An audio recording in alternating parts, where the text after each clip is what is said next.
Welcome in this video of the House of Asian Cinema. Sorry for the lack of special setup behind me. I would have loved to have a Panzer Corps, a nice little Hot Toys Panzer Corps behind me. That would have been a very nice touch for the video, but unfortunately it cost a fortune, so I could not afford, and we will have to deal with this very bland setup behind me. I hope you will bear with it. We are back in this video to talk about the Kerberos Panzer Corps and Oshii in general. One of the first comments I got with the previous video was about the availability of the first live action films from Oshii, which are The Red Spectacles and Stray Dog. Unfortunately, I think they are not easily available. In my case, I watched those films when they were released on DVD in Zone 1, so from American DVD, in a box set which was 3 films, Red Spectacle, Stray Dog, and the third live-action film from Oshii, Talking Head. That was at least 10 years ago, maybe even more, and I don't think the films have been re-released since. So I'm afraid that's the only way you can watch them. Obviously there are some Japanese DVD, probably Blu-ray, but as it is often the case, I guess they are not with English subtitles. So I'm afraid in this case you will have to go through alternative ways if you want to watch these films. That's unfortunate, but that's how it is for now. I also got a comment from Oppenheimer Noise, who commented that he was aware of the Kerberos Panzer Corps saga through the animation and the live-action films, but who was not aware of the other mediums, being the manga and the radio drama. And I'm not surprised about that, because I think that's the case for many people who are interested in this universe. In my case, before I did this video, I knew about the live-action films, I knew about Jinro, I knew there was a manga, but I was a bit confused about the whole chronology of the events described in the saga, about how things were organized. And so, a bit selfishly, when I did this video, one of the goals was for me also to be able to understand the way Oshii organized his story. And that's one of the good things of doing such a video. It takes quite some time to do it, but at least at the end you end up being a bit smarter, to be a bit more knowledgeable about the subject that you wanted to talk about. And so now I'm more able to understand the articulations between the different formats and the different stories being told. And I find it quite interesting that Oshii chose to tell the story of the Kerberos Panzer Corps universe in reverse. Basically, he started with the end, with the Red Spectacles, and from there he has continued backward, going more and more in time until Kerberos Panzer Jager, which is the kind of the ultimate version, being in during the Second World War. I guess he won't go further than that. But I find it quite surprising that it chose to do it this way rather than expand after the Kerberos Uprising. I thought there would be some potential stories to be told there, but seems like that's not what he wants. That's not what he wants, so he only goes back in time and develops his universe by little touch with each new manga, radio drama, or any other format. The manga has been released, at least the 4 first chapters of the manga have been released in the US, and I think it's not too difficult to get your hand on it. Unfortunately, the other chapters on Rainy Dogs have never been translated, so hopefully maybe this video will help to get some publisher interested in the subject. I do not have high hopes about that, but who knows. Maybe someone will stumble onto this video and will think, well, that would be great if it could be published. and talk about it with some of the publisher in the US. I think there is a market for it. I think it's not that complicated. You can put forward the name of Oshii in order to increase the sales. You can put forward the armor, which is very charismatic in a way. I think that would probably work. I mean, it should be able to gather enough interest for a limited run. So finger crossed that will happen. I noticed also when I was doing some research that for the radio drama of Panzer Jaeger, there exists a book in Japanese, so I guess which is the written form of the radio drama.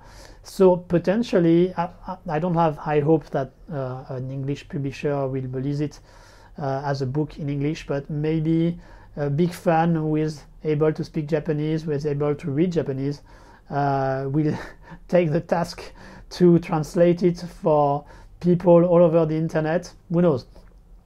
Fan subs nowadays can do really incredible stuff, so we can hope that will be the case with this radio drama as well.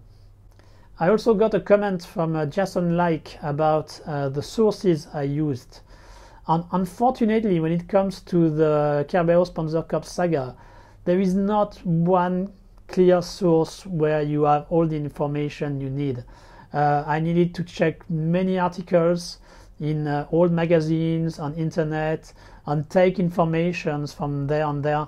The main one is the one I've listed in the description below, which is a fan site, a fan website of Jinro, on which gather several interviews with Oshii, with Okura, and there were a couple of information there and there that I could use, but there was no clear main source of information for the video.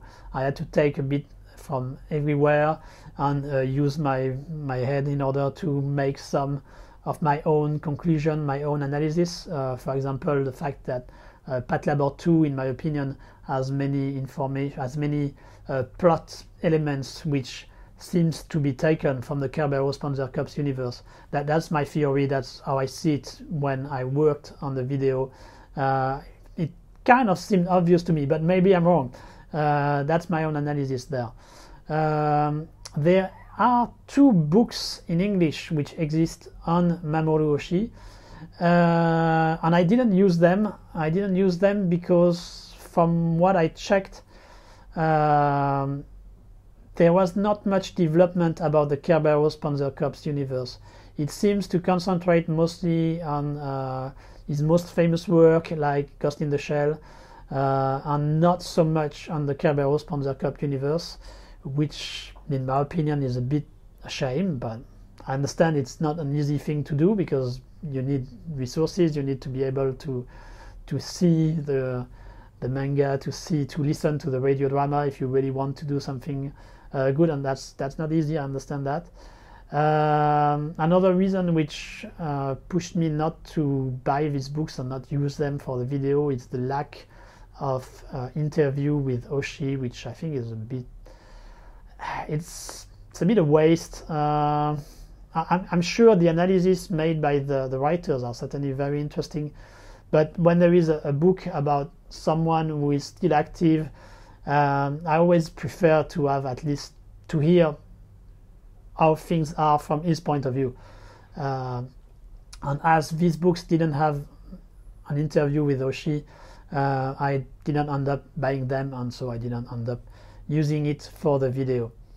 While we are there, I think it's a good opportunity maybe to talk a little bit more about Oshii and live action films. And let's do first 2 observations about Oshii and live action films. The first observation is that Oshii seems to be really passionate about doing live action film. It's not just a one-shot like Katsuhiro Otomo did with World Apartment Horror. No, it's something which he has started very quickly in his career.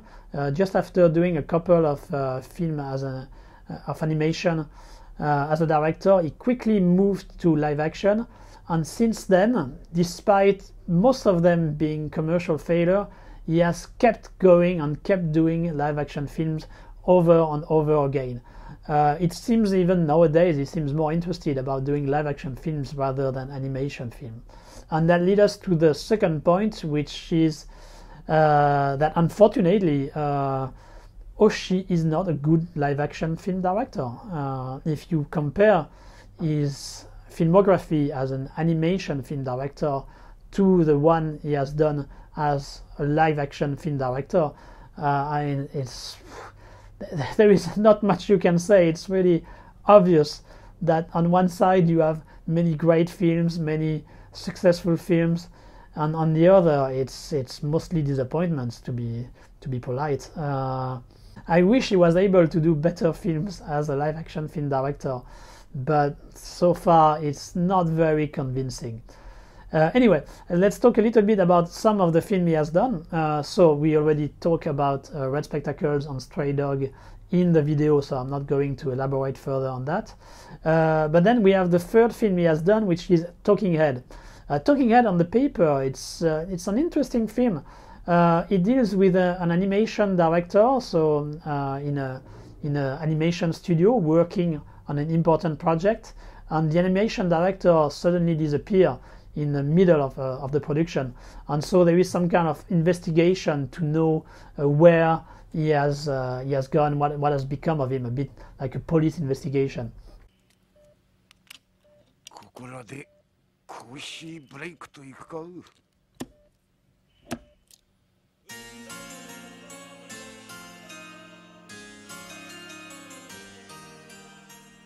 物語を強引に中断させる豊かな香り。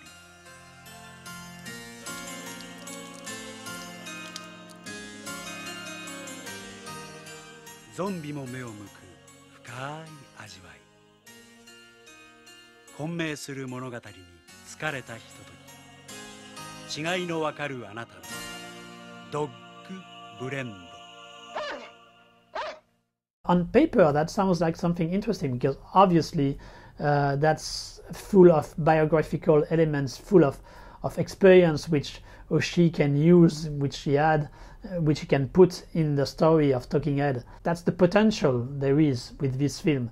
Unfortunately, when you watch it, it seems to be full of private jokes, so full that unless you have been a member of his animation team or you are really a super buff into Oshii's life or animation in general, there is a good chance that you won't really get them. In my case, I think I missed like 90% of them. Really, I didn't get much of it. And things are made even worse by the fact that it chose to shoot it as a theater stage. So it's a bit like an experimental theater stage. There is a very minimalist set, and when the people are supposed to move, they just pretend they are moving. When there's supposed to be some action, they pretend to do it, so they would be pretending to run, these kind of things. That doesn't really help to be in the story which is being told. And for all these reasons, I think that unfortunately Talking Head, despite its potential, is one of the worst Oshii film. Then a few years later he did Avalon. Avalon is probably his most famous film. It was widely released. I'm not sure it was released in the US or in the UK, but I'm pretty sure it must have been released at least on DVD. And I think there is good reason for that, because it's certainly the best live action film from Mamoru Oshii.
The story is about some totalitarian style society in which the people try to escape through virtual reality by going into a game. That was kind of a hot topic back when it was done at the end of the 90s, early 2000.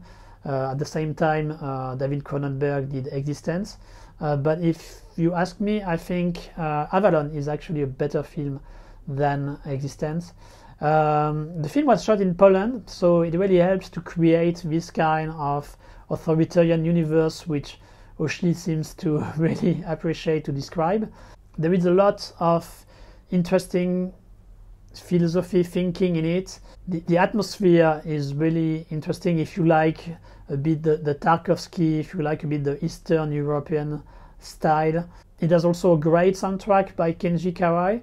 It's not an easy film. It's open to interpretations on a lot of aspects.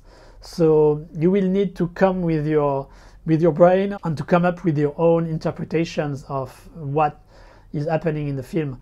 But if you are ready to do this effort, I think it's really worthwhile and it's really interesting. I really recommend to watch it. If there is just one Oshii live-action film you should watch, I think that's Avalon. Then in 2008 he participated in an omnibus film named Kill. There were 3 other directors. He took care of the last story, if I'm correct. Unfortunately, I haven't seen the film, so I'm not going to elaborate on it. It seems most of the review of it are very negative, so it doesn't look like it's his greatest accomplishment. The year after Kill, he did Assault Girls.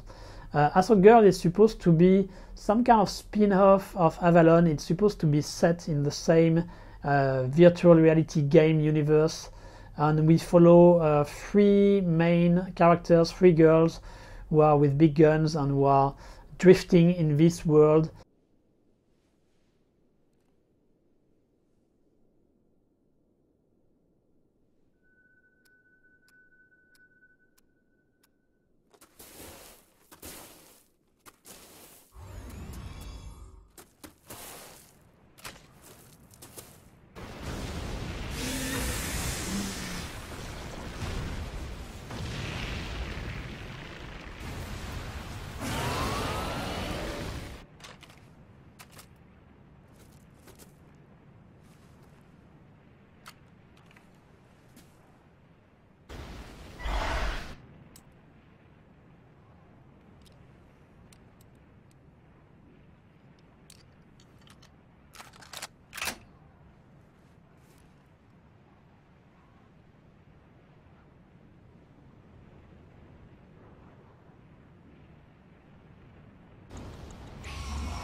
It looks interesting on the paper, at least on the visual. I still remember the visual of the cover was interesting. Unfortunately, when you watch it, there isn't much there. It's very disappointing. The film is quite short, slightly over 1 hour if I remember correctly, but it feels like 2 times more than that. You don't really know where Oshii is trying to go with it. I think the audience is as lost as the characters in the game, so I would not really recommend it. In my opinion, Assault Girl is a runner-up with Talking Head for the worst live-action film by Mamoru Oshii. In 2014, Oshii did Garm Wars. Garm Wars, it's really a long project for Oshii. He started to make it in '95 and could not really achieve it because of the limitation when it came to special effects back then. And he was finally able to do it around 2010 something. So it's a mix of live action, so the actors are live action, and almost all the rest are made in CGI. So I think they went outside for a couple of scenes, but easily 75% of the film must have been shot with green screen. So it looks very artificial.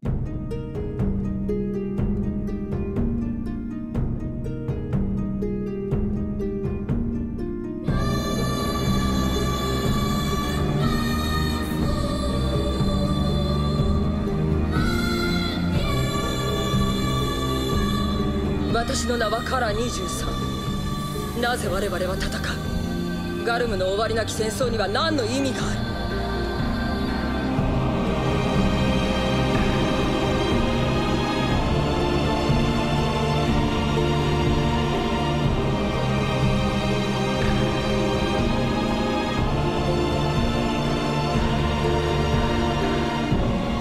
ガルムウォーズ。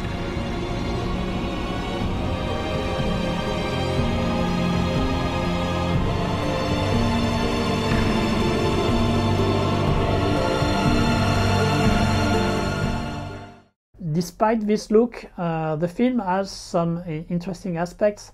It really tries to create a complete universe. The story itself is fairly simple. It's just two different races which are fighting with each other for the possession of a planet. Nothing really complicated, but around that Oshii used some kind of Celtic influences, some elements of cybernetic, a lot of things about identity. For example, the main character is a clone, so there are some questions relating to that. And there are a lot of elements which are typical of Oshii. The main character, once again, is a girl with very good at fighting, with a kind of haircut which is very reminiscent of Ghost in the Shell or the main character from Avalon.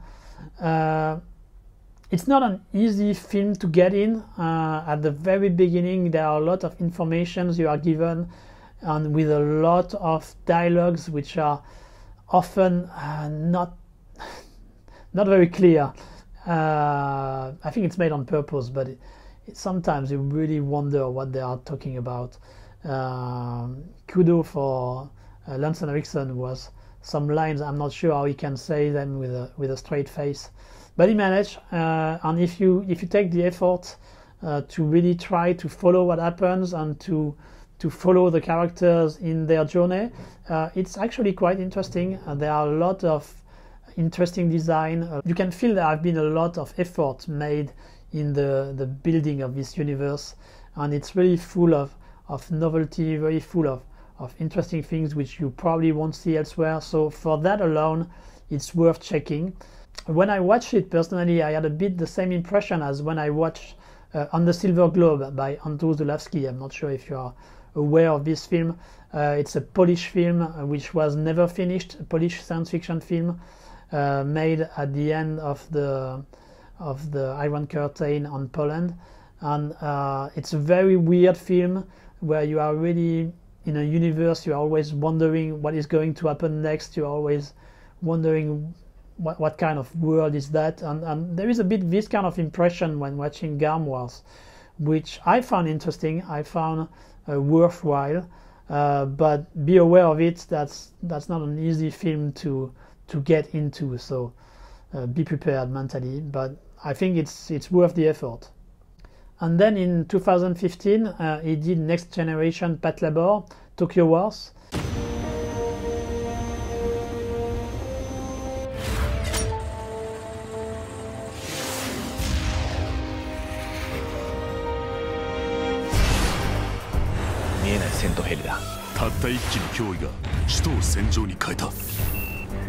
Ghost よりハウンド。お前たちにこいつは落とせない。彼女を知る者たちは灰原について口を揃えてこう語っている。よく覚えていない。灰原玲という名前以外何一つ印象を残していない。押井守が本当に描きたかったパトレイバーがここにある。あいつは誰なんだ。幻の追加映像27分。あなたは真実を知ることになる。パトレイバー首都決戦ディレクターズカット。So Tokyo Wars is a sequel and a remake of Patlabor 2, and I think that's the main problem of the film. It cannot compete with Patlabor 2. It's not a bad film. It's okay actually for a live action Patlabor. It's quite decent. It shows that Oshii has the capacity to do something good with the Patlabor franchise in live action. But as the story is already fairly known, as it cannot be as deep and as interesting as the original Patlabor 2. Tokyo Wars doesn't really interest as much as it should. It's a good try. It's worth, if you like Patlabor, if you like Oshii, I think it's worth to look at, but be aware that it's going to be mostly a repeat from Patlabor 2, and obviously it cannot, as Patlabor 2 is one of the masterpieces of Oshii. This film cannot reach this level. Still, some interesting things. Music from Kenji Kawai is good, as usual. Some interesting characters, especially from the ladies. So that makes it worthwhile to watch, but don't expect too much. And the last live-action film which he has done is called Nowhere Girl. It's a film about bullying in the Japanese school. I haven't watched it, so once again I'm not going to elaborate on it. It has fairly good reviews, so maybe worth watching, maybe worth checking. If you have watched it, don't hesitate to comment below. I would be quite interested to know what you thought of the film. I will certainly try to watch it when I have the opportunity. And that's it for the live action film made by Mamoru Oshii. As you can see, nothing really outstanding.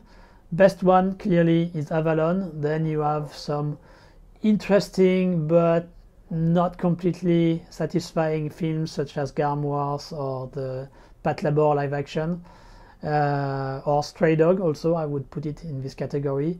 And then you have the film which are basically failure, such as Red Spectacles, Talking Head, or Assault Girls. So not so great when it comes to a live action director, but there is still hope. I mean, there is still a potential for Oshii to do good films, be it in live action or animation. So I will keep looking forward for the film he will do in the future, and maybe there will be more to talk about when he will have them released. That's it for this follow-up on the Kerberos Panzer Cup saga, on Mamoru Oshii in general. I hope you found some interesting information there, and I will see you in the next follow-up video in a couple of weeks. Until then, be careful, take care, and see you very soon.